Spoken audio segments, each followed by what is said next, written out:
Malayalam Big Boss season 7 live updation നോക്കാം. ലൈവിൽ ഇപ്പോൾ നമ്മുടെ മസ്താനിയും പ്രവീണും കൂടി ഇരുന്ന് സംസാരിക്കുകയാണ്. നമ്മുടെ അനുമോളെക്കുറിച്ചും അനുമോളുടെ കുറച്ച് ഗെയിം പ്ലാനുകൾ അല്ലെങ്കിൽ സ്ട്രാറ്റജികളെ കുറിച്ചാണ് നമ്മുടെ മസ്താനിയും പ്രവീണും ഇരുന്ന് സംസാരിക്കുന്നത്. മസ്താനി പറയുന്നത് അനുമോള് ഇന്നലെ രാവിലെ ആ ഒരു കിച്ചണിലെ പ്രശ്നം അറിഞ്ഞുകൊണ്ട് തന്നെ ഉണ്ടാക്കിയതാണ്. കാരണം ഇന്നലെ ലക്ഷ്മി ദോശയ്ക്ക് മാവ് കുഴയ്ക്കുന്നത്, അതായത് ഗോതമ്പ് ദോശയ്ക്ക് മാവ് കുഴയ്ക്കുന്നത് അനുമോള് ആദ്യം തന്നെ കണ്ടിരുന്നു.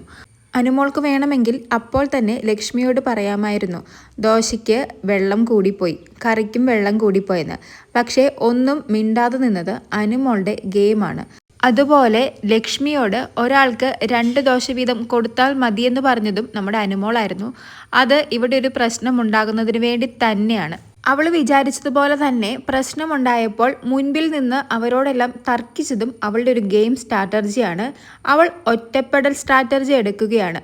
അങ്ങനെ എല്ലാവരും അവളെ കോർണർ ചെയ്യണമെന്നാണ് അവളുടെ ആഗ്രഹം. അതാണ് അവളുടെ ഗെയിം പ്ലാനും. അനുമോൾ ഇവിടെ വിക്ടീം കാർഡാണ് കളിക്കുന്നത്. ആ തരത്തിലുള്ള കണ്ടന്റാണ് അവൾ പുറത്തേക്ക് പ്രേക്ഷകർക്ക് കൊടുക്കുന്നത്. അതെനിക്ക് ഇവിടെ വന്നപ്പോഴാണ് മനസ്സിലായത് എന്നാണ് മസ്താനി പറയുന്നത്.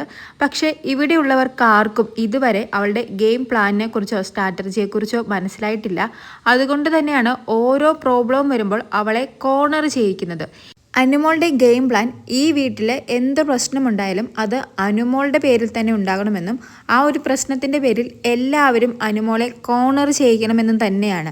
അങ്ങനെ വിക്ടീം കാർഡ് അല്ലെങ്കിൽ സെൻറ്റിമെൻ്റൽ കാർഡാണ് അവൾ പ്രേക്ഷകർക്ക് വേണ്ടി കൊടുക്കുന്നത്. അത് പക്ഷേ പുറത്തു നിന്നും മനസ്സിലായില്ല. അകത്തെത്തിയപ്പോഴാണ് അവൾക്ക് മനസ്സിലായത്. അവൾ പ്രേക്ഷകർക്ക് വേണ്ടത് അപ്പോൾ കൊടുക്കുന്നുണ്ട്. അതിനുവേണ്ടി അവൾക്കൊരു ലിസണറെ മാത്രമാണ് ആവശ്യം.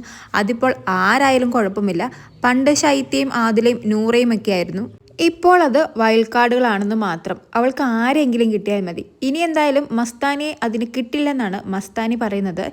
അനുമോളുടെ ഈ ഒരു ഗെയിം സ്ട്രാറ്റജി നമ്മൾ ഇന്നലെ കണ്ടിരുന്നു. കാരണം ഇന്നലെ പ്രവീണിനോട് ഇരുന്ന് സംസാരിക്കുന്നത് നമ്മൾ കണ്ടതാണ്. ആ ടൈമിൽ ഇന്നലെ ബ്രേക്ക്ഫാസ്റ്റ് കഴിച്ചില്ല, ആരെങ്കിലും അത് അന്വേഷിച്ചോ, അങ്ങനെ പലതും പറയുന്നത് നമ്മൾ ലൈവിൽ കണ്ടതാണ്.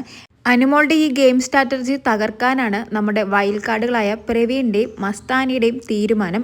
അതുകൊണ്ട് തന്നെ രാവിലെ വലിയൊരു പ്ലാനിങ്ങിലാണ് നമ്മുടെ പ്രവീണും മസ്താനിയും ഇപ്പോൾ ലൈവിൽ. കൂടുതൽ ലൈവ് അപ്ഡേറ്റ്സുകളുമായി വീണ്ടും വരാം.